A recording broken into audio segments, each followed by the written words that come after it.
Aritas labing away ha. Ang labing away nga kuansus porbida. Si Senador Rodante Marcolita. Ang amahan ni Ropaulo Congressman Ropaulo Marcolita. Rodante Ropaulo.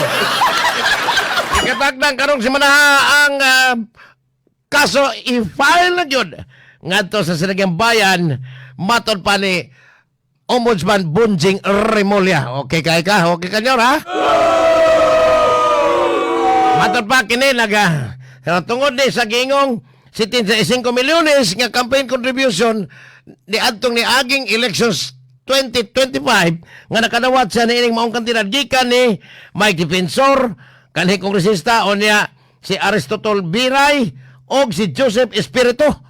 Matod pa ni Marcolita nga way Espiritu ang maong pundo nga inyo i-apel og kasong plunder o inyo kung pilot og kasong plunder tungod kay ang maong kwarta dili gikan sa gobyerno kundi sa pribadong tao. Atay ha. Matod pa sa ombudsman nganong wa man i-apel sa imong statement of assets, liabilities and net worth sa niaging tuig nga nakadawat ng 75 milyones. Ganong 39 milyones naman ang imong gibutang sa salin nga perti magkadako ang nadawat di ay.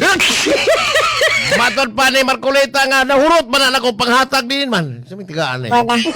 Nadawat mo?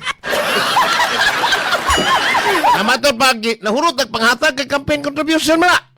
Pero ang ombudsman wa magpa wa magpa tandog nini kay kinahanglan yung kasuhan og plunder. Sa mga karon doon na sila precautionary hold departure order silang upat. Silang Viray, Espiritu, Defensor og apil na si Marcolita. Upat sila.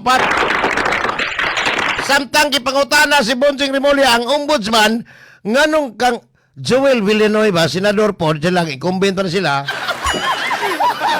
Nahilo man kini human mo adtos Malacañang nidagkot ang Jesus is Lord.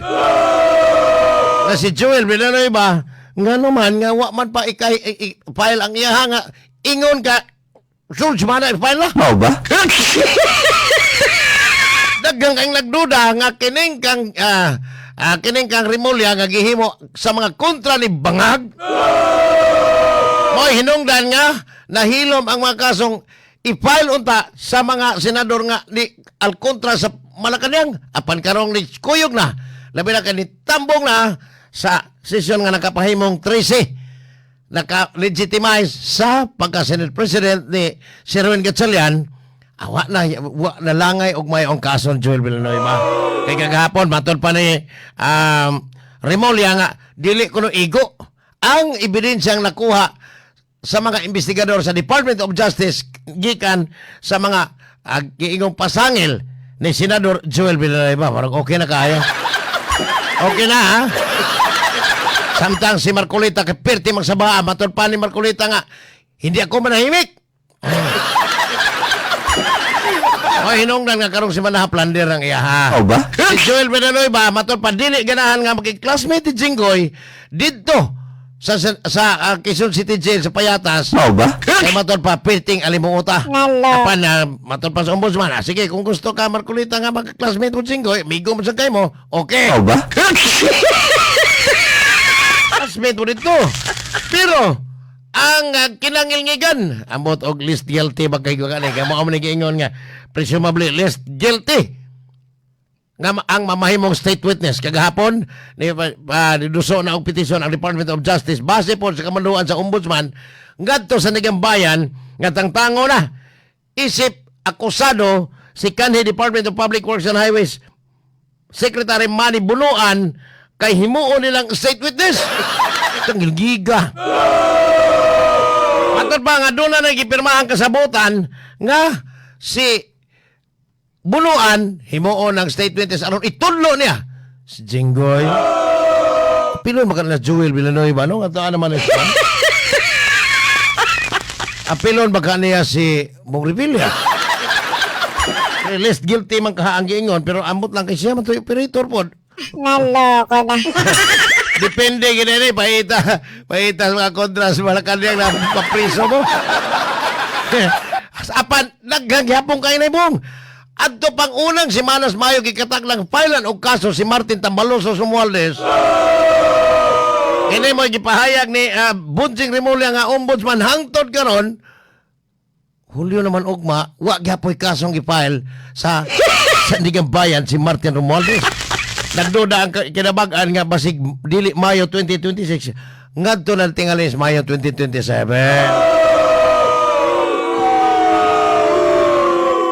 Okay kayo niya, okay kayo. Patay naghana aning gipangligsan ron. Giingon nga kani preparasyon ni alang sa mudagan manig 7 pa ka buwan matud pa ang impeachment trial ni Vice Presidente Sara Duterte nga giingong hutdon ang mga katong magsupak-supak pailang kaso aron mga preso or og modagkot ka dito sa bangag okay ra ba?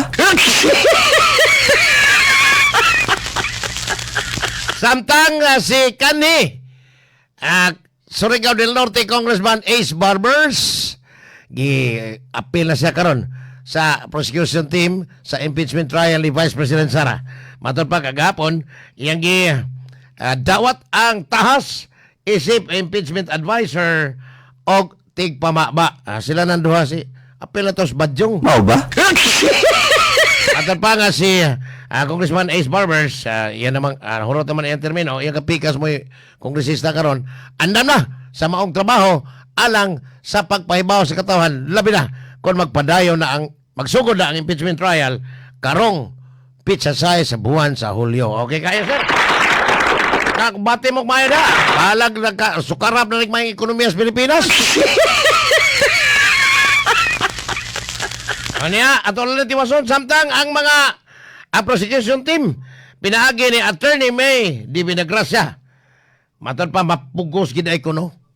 Kantong sirep nga igos kumo ni Sara kausa sa naong kaduha sa apepangin usas buko-buko upatanan yang gisuntok ni atong tuig 2011 matod pa ni Attorney May di Vinagracia nga mapugos gid ay kuno ang sirip pag patistigos dito sa impeachment trial matod pa una nang nibalibad in taon ang kanina sukmagan ni Sara nga si Sheriff Abby Andres nga ay na lang itang kong apil ninyo anak kay dugay nang naayo ang hubag sa kong naong agis kumo kila na katuig ang nilabay ay na lang kong apila kini human sa matudlo isip human rights I'm sorry personnel human resource personnel officer sa Korte Suprema matod pa ni Abby Andres nga di na ko ganahan nga mahubag na sa nabalik na kong naong kun magkakita sila ni Vice President Sara dito sa impeachment court kung masukmaga na po ang pikas naong unya niya. Sumpay niya si Senador Escudero matod pa niya wa pa may dili pa na tinuod nga siya mo himo ang presiding officer sa impeachment court tungod kay siya usa ka abogado. Si Sherwin Gatsalan di man abogado sa una antod karon. Mao ba? Matod pang Senador Escudero karong Hulyo 6 magpili pa sila o kinsay posibleng mamahimong presiding officer sa impeachment trial nga magsugod pizza size. Matod pa niya kinahanglan ang presiding officer patas og parehas yun. Unya kinahanglan nga base sa ebidensya ang iyahang pag-refere sa impeachment court aron patas og impartial parehas pa yun ang pagdumala unya sa mga sakop sa prosecution og depensa. Sa depensa si ang lead counsel ni Vice President Sara si Attorney Michael Pua. Samtang sa prosecution na po hingan lang Attorney Pua. Mao ba? Resulta ni Blue Ribbon sila. Aritas lokal ang nindot nga balita. Aring nindot balita. Home court naman din mo. Si Gobernador Pambari 4 kagahapon nitambong sa flag raising ceremony Dres Mandawi. Kada tambong aning gobernadora na ay maayong balita. Kagahapon, human sa flag raising ceremony, iyang gipahibaw nga doon na sa 50 milyones nga ihatag dinhi sa Mandawi City para sa ilang tambalanan. O okay sa kayo na mao dito ni adto ka dito gob no. Matod pa ni Gobernador Pambari 4 nga iyang ihatag na. Andam na kay doon na may resolution ang Mandawi City Council po nini. Matod ba nga 50 milyones para ni sa Mandawi City Hospital aron ipalit og mga emergency equipment, delivery emergency room equipment, operating room equipment, delivery room equipment, og mga laboratory og portable machines, ultrasound, og uban pa. Kini human sa flag raising ceremony yang gipaybaw nga ang Mandawi hatagag 50 milyones basta asa mo tambong ang gobernador ang flag raising ceremony matag Lunes. Timan ina nga dunay maayong balita na hinumdum mo itong niaging Lunes pod dito sa Malaboy Lunes pod dito sa Malaboy hospital po na ang target adto din gipirmahan nila ang use of flag agreement tali sa Municipal Government of Malaboyok pinaagi ni Mayor Idang Lang Ferdinand Toa kay napata-bata sang Peter din matod pa ang Malaboyok Mariano Jesus Cuenco Memorial Hospital, mao na dito sa Malabuyok. Posible nga madugangan na po og mga medical staff, medical equipment o uban pa alang po sa expansion sa ilahang hospital po ituyo ni Gobernador Pambari 4. Kagahapon lain na pong giadto niya ang Mandawi City Government. Flag raising ceremony uban ni Mayor Jong Kiuano aron paibaon nga di ana 50 milyones ning inyo aron magamit sa tanang Mandawiyahanon ang mga ekipong inyong pamaliton karon lahi nila kay sa una ang Kapitolyo man tong mamalit panahon tong lalay karon ang ingon ang gobernador kamo ray mamalit ani kanay adto na mo gusto sila supplier po no katong lalay murag naa man to god pinangga nilang supplier ba padaogon sa matod pa tinuod og tinuod bining-bining ra man gusto sa una ang Kapitolyo karon lahiman si Gobernador Pambari 4 ingon sa kamoy pamalit ihatag na ko ng kwarta kamoy pamalit diha og mga medical equipment alang sa inyong Mandawi City Hospital. Murag okay kayo samtang anti ana murag delikado ni kumpate na pod si Attorney Edmond Lau kanhi Konsehal Danao karon siya magikuhang abogado sa Karbonhanong Alyansa. Karbonhano way labot tabuan nga matod pa ilan ang gisubmit dito sa Regional Trial Court ang 8 ka mga major issues kabahin aning joint venture agreement tali sa Cebu City Government og sa Megawide. Matod pa ni Attorney Edmond Lau nga ilang kinahanglan sulbaro ni kay gipanag-iya man sa syudad ang angay bang iapil ang Freedom Park, Warwick Barracks, Unit 1, 2 ug 3 o niya kani kabahin niya sa 7 kaning kabahin sa City.4 hectares nga reclamation area nga pwede ba ding i-appeal sa joint venture agreement. Mo ni. Ano niya matod pa nga ilang gi-question sad ang Megawide do na by authority to pagtukod. Do na by authority to finance. Do na by authority to operate sa taas nga higayon. Matod pa nga wa sila supak sa redevelopment apan ilang questionon ang kapasidad sa Megawide nga ang bata-bata nining kumpanya karon Cebu to World. Samtang si Mayor National Sibal yapon mamalit og mga metal detector sa mga alang aron yapon sa nagalayan ng eskwelahan nga sakop nga gipanag-iya or sakop sa Dakbayan Sugbo.